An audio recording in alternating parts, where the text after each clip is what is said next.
Looking for a low-cost way to make home improvement more environmentally friendly? I'm Danny Lipford with tips for today's homeowner. Water conservation is one of the most fundamental ways to improve our environment, and one of the biggest water users in your home is the toilet. That's aggravated by the fact that there are still tens of thousands of the old 3.5-gallon toilets out there using even more water than necessary. But if you've priced the new water-saving toilets, you know that you have to spend several $100s to replace each toilet in your home.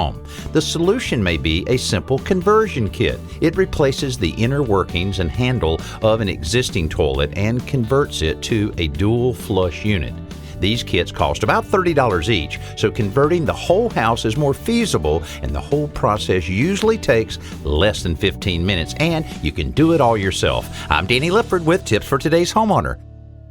From patio to paradise, enter our Backyard Paradise contest through April 14th to win $10,000 in paved stone materials and labor, giving you the yard of your dreams. Go to todayshomeowner.com/contest and tell us why you need a Backyard Paradise makeover.